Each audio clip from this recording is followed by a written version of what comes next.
Good morning children. Kidwai college से मैं आपकी शाहीन मैम।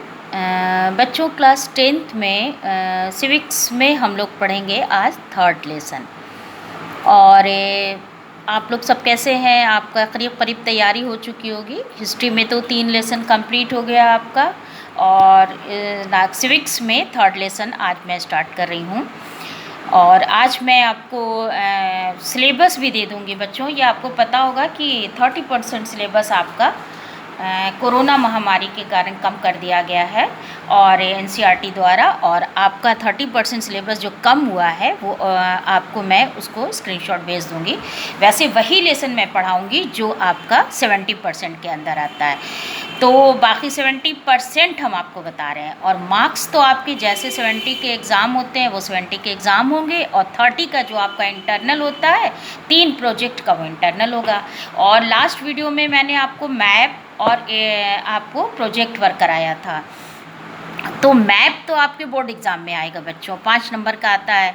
और जो मैंने आपको प्रोजेक्ट बताया था वो 3 प्रोजेक्ट आपका बनेगा। तो मैंने अपने सब्जेक्ट हिस्ट्री का प्रोजेक्ट आपको दिया था। क्या दिया था? भारत में राष्ट्रवाद। तो ये आप जो है भारत में राष्ट्रवाद बना दी के ले आइएगा। कल आप स्कूल आइए, और अगर इनकेस आपको कोई प्रॉब्लम हो तो आप मुझसे प्रोजेक्ट पेपर भी ले आइएगा, और नहीं अब बाद में लेके ख़रीद के बना लीजिएगा, लेकिन आप तैयार कर लीजिएगा। जब भी आपका तैयार हो जाए तो आप मुझे शो कर सकती हैं और चेक करा सकती हैं। तो चलिए हम पढ़ाते हैं आपको ये सिविक्स का थर्ड लेसन, लोकतंत्र और विविधता। और लोकतंत्र यानी डेमोक्रेसी कैसे अलग अलग चीज़ों के साथ कैसे बैलेंस करती है, लोकतंत्र में कैसे सामंजस्य रखा जाता है, इसके बारे में हम देखेंगे। पिछले लेसन में हमने देखा था कि जो भाषाई और क्षेत्रीय विविधताएं होती हैं बच्चों, उसको साथ लेके चलने के लिए सत्ता का बंटवारा किया जा सकता है, लेकिन कई बार लोग अपनी पहचान दूसरों से अपने संबंध, शारीरिक बनावट, धर्म, लिंग, जाति, इन सब के आधार पर करते हैं परिभाषित। लेकिन लोकतंत्र में सामाजिक विभिन्नताएं और असमानताओं के बीच कैसे सामंजस्य, यानी जो विविधताएं रहती हैं, अलग अलग चीज़ें रहती हैं, उनमें कैसे सामंजस्य बैलेंस बैठा के उसमें उसका समाधान करने की कोशिश की जाती है, वही इस लेसन में हम देखेंगे। तो ये था आपका परिचय। ये देखिए आपका लेसन लोकतंत्र और विविधता, और ये है आपका लेसन परिचय। तो मैंने आपको बताया। अब चलिए एक छोटा सा हम आपको एग्जाम्पल देते हैं। मैक्सिको ओलंपिक खेल होता है बच्चों, मैक्सिको में जो ओलंपिक खेल की जो हुआ था उसकी कहानी। तो इसके बारे में हम आपको थोड़ा सा एग्जाम्पल देके बताते हैं कि क्या हुआ। अमेरिका में एक नागरिक आंदोलन जो चल रहा था, उस वक्त ये घटना है 1968 की, कि मैक्सिको में ओलंपिक की 200 मीटर की दौड़ जो हो रही थी, तो उसमें पदक समारोह जब दिया गया तो उसमें 3 लोग बच्चों खड़े थे। तो 2 खिलाड़ी ऐसे थे जो अमेरिका में जो खिलाड़ी जो खड़े थे वो सर झुकाए और मुट्ठी जो है वो मुट्ठी बंद किए हुए थे। ये जो धावक जिसको दौड़ते हैं उनको धावक कहा जाता है, टॉमी स्मिथ और जॉन कार्लो। ये क्या थे? एफ्रो अमेरिकी। अब देखिए ये मैं आपको बताऊंगी एफ्रो अमेरिकी क्या है, ये सब बताऊंगी, लेकिन मैं थोड़ी सी आपको इस स्टोरी के ऊपर, कहानी के ऊपर बता दूं कि ये क्या है।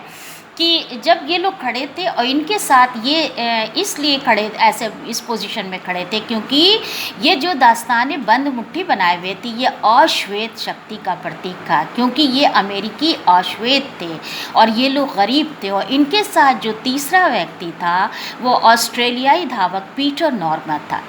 लेकिन पीटर नॉर्मन ने इन लोगों का समर्थन किया और इन अश्वेत लोगों का साथ दिया, इन दोनों अमेरिकी खिलाड़ियों के प्रति अपना समर्थन दिखाया।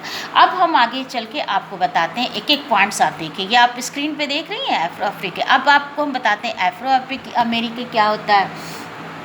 एफ्रो अमरीकी है बच्चों अश्वेत अमरीकी। अश्वेत यानी काले, काले शब्द यानी काले। जब अमेरिका ज़्यादातर आप सुनती हैं यूरोप के लोग, अमेरिका के लोग जो हैं वो गोरे होते हैं तो उनको श्वेत कहते हैं। तो ये अश्वेत अमेरिकी, अश्वेत शब्द उन अफ्रीकी लोगों के वंशजों के लिए प्रयोग होता है जो 17वीं सदी से लेकर 19वीं सदी में अमेरिका में गुलाम बनकर आ गए थे। अब ये बहुत ही इम्पॉर्टेंट चीज़ है, इनसे आपको मैं करंट न्यूज़ बताती हूँ कि अभी आपने इस महामारी कोरोना वायरस के बीच में आपने सुना होगा कि अमेरिका में बहुत ज़्यादा हंगामा हो रहा, बहुत मारपीट हो रही है, काफ़ी हिंसा हो रही है, काफ़ी चीज़ें तोड़ फोड़ हो रही हैं। क्यों? क्योंकि वहाँ पे एक अश्वेत अमेरिकी जो था जॉर्ज फ्लॉयड, उसको उसका कत्ल कर दिया गया था श्वेत, वहाँ पे श्वेत सिपाही के द्वारा, श्वेत जो वहाँ का पुलिस ऑफिसर था उसके द्वारा, जिसके लिए पूरी अमेरिका के संयुक्त राज्य अमेरिका यूएसए में सारे लोगों ने इसके खिलाफ खड़े होकर बहुत ही हिंसा की और बराबर का अधिकार मांगा। तो ये है, आपको मैं अभी करंट न्यूज़ से मिला के मैं पढ़ा रही हूँ, तो आपको समझ में आ जाएगा कि कैसे क्या हुआ तो होता था। तो ये अमेरिका में जो नागरिक आंदोलन, इसका सन देखिए स्क्रीन पे आप, 1954 से 1968। और ये जो अमेरिका आंदोलन, इसके बारे में हम बताते हैं कि ये अफ्रो अमेरिकी लोगों के खिलाफ होने वाला जो नस्ल पर आधारित भेदभाव था। मार्टिन लूथर किंग का नाम सुने आप, गौर से सुनिए। मार्टिन लूथर किंग ने इस आंदोलन की अगुवाई की थी और इस आंदोलन का स्वरूप पूरी तरह अहिंसक था। इन्होंने कहा था कि नस्ल के आधार पर भेदभाव करने वाले कानून व्यवहार को समाप्त कर दिया जाए। अब चलिए आप तीसरे पॉइंट पे आ जाइए, स्क्रीन पे देखिए। अश्वेत शक्ति आंदोलन हुआ था 1966 से लेके 75 तक। ये आंदोलन 1966 में हुआ था, 75 तक चला था। नस्लवाद के इस आंदोलन को लेके रवैया बहुत ज़्यादा ख़राब हो गया था। अब इन लोगों का ये कहना था कि अमेरिका से नस्लवाद को मिटाने के लिए हिंसा का सहारा लेने में कोई हर्ज नहीं है, लेकिन मार्टिन लूथर किंग का कहना था कि नहीं, ऐसा नहीं होना चाहिए। तो अब हम आपको आ जाते हैं इस पॉइंट पे कि वहाँ पे जो हम आपको बता रहे थे कि अमेरिका के इन दोनों के ख़िलाफ़ जो नॉर्मन थे, ये दोनों धावक के खिलाफ के समर्थन में ये लोग खड़े हुए थे।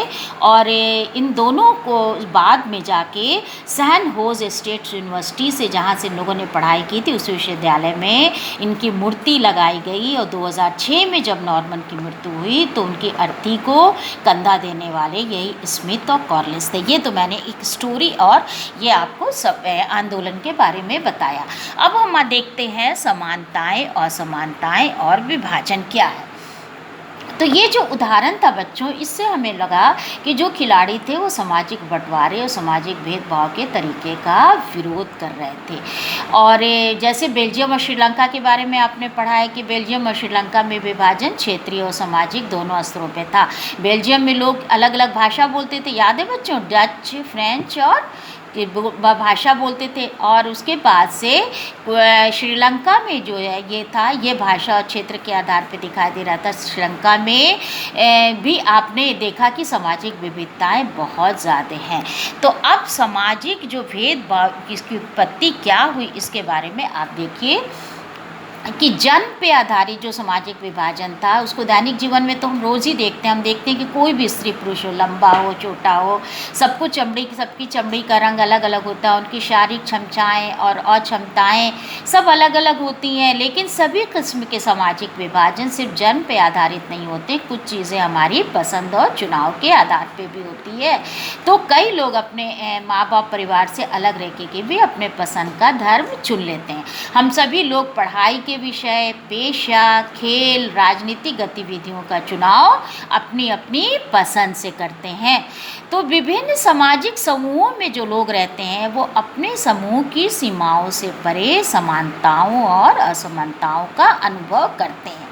तो ये उदाहरण जो पहले दिया गया है, जिसमें हमने देखा कि कार्लोस और स्मिथ जो थे वो दोनों तो अफ्रो अमेरिकी थे, जबकि नॉर्मन तो श्वेत थे।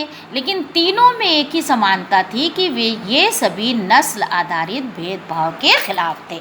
यानी अश्वेत उन दोनों का समर्थन किया था, नॉर्मन जो श्वेत था। तो ये आपने देख लिया कि कैसे सामाजिक समानताएं और असमानताएं क्या है।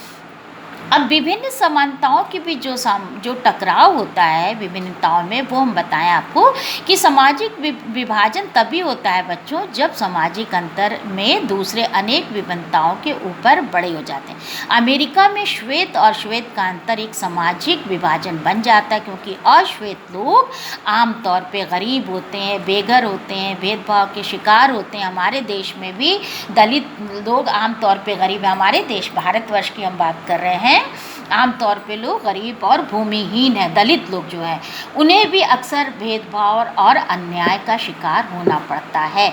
और जब इस तरह का सामाजिक अंतर अन्य अंतरों से ज़्यादा महत्वपूर्ण बन जाता है तो लोगों को ये महसूस होने लगता है, उनको ये फील होने लगता है कि वो दूसरे समुदाय के हैं, और इससे क्या होती है, सामाजिक विभाजन की एक स्थिति पैदा हो जाती है। जैसे देखा हमने, ये पॉइंट आप स्क्रीन पे देखिए, सामाजिक भेदभाव की उत्पत्ति।